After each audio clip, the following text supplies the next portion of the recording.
नमस्ते, जय हिंद दोस्तों। विस्तार से देख रहे हैं आप और मैं हूं ऋषिराज।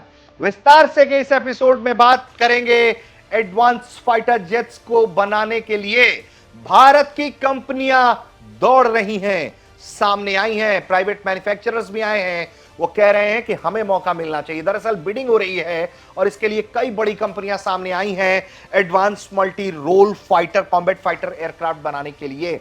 तो उनमें कौन कौन सी कंपनियां हैं, क्या कोशिश है, क्या प्लानिंग है, इसके बारे में विस्तार से एक एक करके बताएंगे और बताएंगे कि कौन कौन सी कंपनियां भी हैं।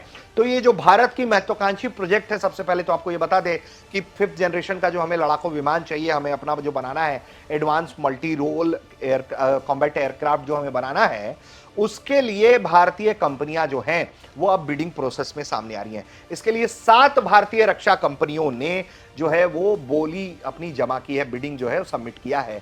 इसमें एचएएल है, इसमें एलएनटी है, इसमें अडानी डिफेंस है, इसमें टाटा एडवांस सिस्टम लिमिटेड है, कल्याणी स्ट्रेटेजिक सिस्टम्स हैं और 2 अन्य प्राइवेट सेक्टर की कंपनियां भी इस बोली में जो है रक्षा अनुसंधान और विकास संगठन के साथ कोलैबोरेशन गठजोड़ करने के लिए उन्होंने अपनी बिडिंग जमा की है।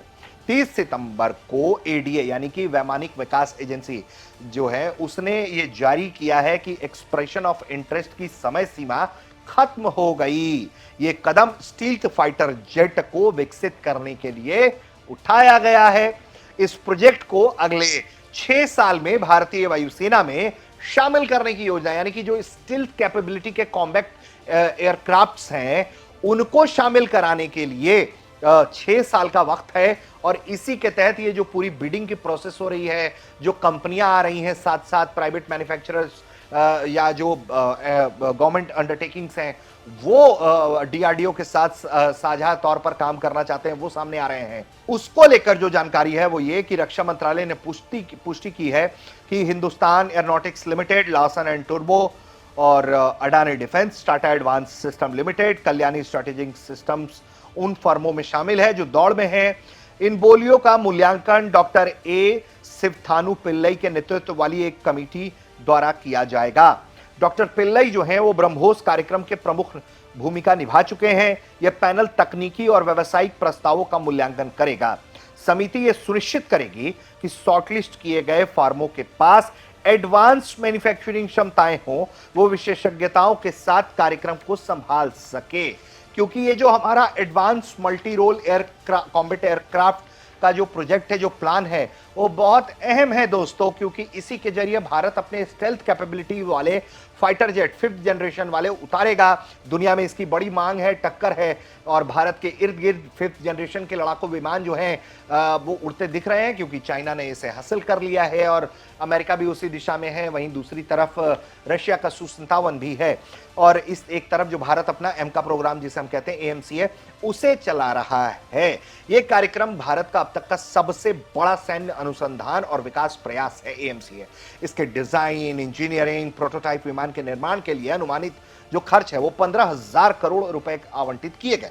सफल उड़ान परीक्षणों और सत्यापन के बाद सरकार 120 ऐसे फाइटर जेट्स का प्रारंभिक ऑर्डर देने की योजना तैयार कर रही है। अगर सब कुछ ये सब पहले के स्टेप्स जो हैं हमारे सही रहे तो पहला ऑर्डर 120 एयरक्राफ्ट्स का प्लेस हो सकता है, जिसके तहत ये डेवलपमेंट होगा। जो 2 दशक में से ज्यादा एडवांस संस्करण जारी होने पर कुल जो है उत्पादन कई 100 यूनिट तक पहुंचने की उम्मीद है। कार्यक्रम का वित्तीय मूल्य लाखों करोड़ रुपए तक पहुंचता है, जो इसे अब तक के सबसे बड़े रक्षा अनुसंधानों में एक बनाता है। दरअसल जो वैमानिक विकास एजेंसी है एडीए द्वारा जारी की गई ईओआई के मुताबिक जो है चयनित विकास भागीदारी जो है वो 8 साल के अंदर एक पूरी तरह से सक्षम प्रोटोटाइप देने की उम्मीद की जा रही है। इससे पहली उड़ान जो है 2030 के दशक की शुरुआत में होने की समय सीमा बनती है, जबकि सीरियल उत्पादन 2035 तक शुरू होने के लिए निर्धारित है। बीते कुछ दिनों में बीईएल, लार्सन एंड टुर्बो ने भारतीय वायुसेना के एएमसीए कार्यक्रम को समर्थन देने के लिए एक रणनीतिक साझेदारी का भी ऐलान किया, जिसमें ईओआई नोटिस में भी के हिस्से में है। और लगातार इस तरह के एडवांस एयरक्राफ्ट प्रोग्राम को लेकर भारत काम कर रहा है। सिर्फ एएमसीए ही नहीं है, इसके अलावा इसी तरीके से स्टेल्थ ड्रोन टेक्नोलॉजी पर भी भारत काम कर रहा है। कई बड़े ऐलान हो चुके हैं। भारत तेजस MK-1A की भी आपूर्ति की दिशा में काम कर रहा है, क्योंकि भारतीय वायुसेना के जो लड़ाकू विमानों का स्क्वाड्रंस है वो घट रहा है, वो 29 हो गया है, जो अब तक सबसे न्यूनतम स्तर पर है। क्योंकि MiG-21 के जो 2 हमारे यूनिट्स थे, जो स्क्वाड्रंस थे, उनको डिकमीशन कर दिया गया हाल ही में चंडीगढ़ में 26 सितंबर को।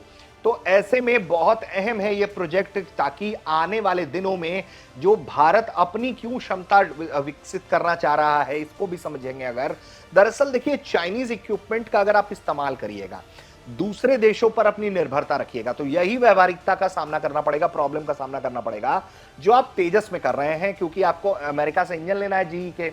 अब जीई एक एक करके, पहले तो उसने डिले कर दिया, 6-8 महीने आपका प्रोजेक्ट लटका दिया, साल भर की देरी हो गई। उसके बाद भी जो है इंजन एक आए 2 आए, अब कह रहे हैं हर महीने 2 दे देंगे। तो आप समझिए कि कितना टाइम लग जाएगा। 40 अगर हमें एयरक्राफ्ट चाहिए तो 40 एयरक्राफ्ट के लिए कम से कम 20 महीने ये लेंगे, 2-2 इंजन देंगे। उसके बाद जब इंजन आएगा तो उसके बाद फिटमेंट होगा, टेस्ट होगा, ट्रायल होगा, चीजें स्ट्रक्चर्ड की जाएंगी, बॉडी वॉडी तैयार भी कर लीजिएगा, फिर भी वक्त लग जाएगा। तो इसीलिए दूसरे देशों पर निर्भरता भारत जो है वो नहीं रखना चाहता है। जो चाइनीज इक्विपमेंट की बात कर रहे थे कि चाइनी कलपुर्जे से इसलिए दूरी बना रहे हैं क्योंकि दुश्मन जो है पाकिस्तान या फिर चाइना से भी हमारा तनाव रहा है। अगर वही इक्विपमेंट, वही चीजें इस्तेमाल करेंगे तब तो वो हमें आसानी से हमें डैमेज कर देगा, एन वक्त पर हमारे साथ धोखा कर सकता है। उसके जैमर हमारे इस पर कारगर होंगे अपने ही इक्विपमेंट्स पर, चाइनीज इक्विपमेंट्स पर। इसलिए भारत इस तरह की चीजें नहीं चाहता है और यही वजह है कि एएमसीए जैसे प्रोग्राम पर भारत काम कर रहा है। 7 बड़ी कंपनियां सामने आई हैं डिफेंस सेक्टर की, जो इस प्रोजेक्ट में हिस्सा लेना चाहती हैं डीआरडीओ के साथ, और इसके लिए लगातार जो है काम किया जा रहा है। जो ये कोलैबोरेशन भी हुआ है, कई तरह से इसे अत्याधुनिक बनाने की कोशिश है। बहुत बहु महत्वाकांक्षी प्रोजेक्ट है और यही समझते हुए अब देखिए कितने बड़े बड़े बिडर्स इसमें शामिल हुए हैं। एएमसीए का जो प्रोग्राम है, हमने आपको बताया कि पूरी रूपरेखा क्या है। 2030 के शुरुआत में टेस्ट ट्रायल्स हो जाएं, इसका पहला प्रोटोटाइप का उड़ान हो जाए, उसके बाद 35 में हम फुल फ्लेजेड प्रोडक्शन में चले जाएं, ताकि इंडक्शन भी तेजी से होने लगे। क्योंकि भारत को लगातार इस तरह के एडवांस स्टेल्थ लड़ाकू विमानों की जरूरत है, क्योंकि स्टेल्थ लड़ाकू विमान जो है वो आपको एक अदृश्य हो जाने की शक्ति देते हैं, रडार सिग्नेचर नहीं बनाते। तो दुश्मन के पर हमला करना, लॉन्ग रेंज फायर करना, उसको इंडिकेट कर पाना, उसको समझ पाना कि क्या आ रहा है, क्या आपकी तरफ बढ़ रहा है, किस चीज से हमला हो रहा है, उसके समझाव से वो बचाता है, आपको कई तरह की सुपीरियर पावर्स देता है अपने दुश्मन के ऊपर। इसलिए इस तरह की तकनीक पर काम करना बड़ा जरूरी है जब पाकिस्तान और चाइना जैसे पड़ोसी देशों से आप घिरे हुए होते हो। तो उम्मीद करते हैं कि विस्तार से का ये एपिसोड आपको पसंद आया होगा। आप देख रहे थे भारत तक।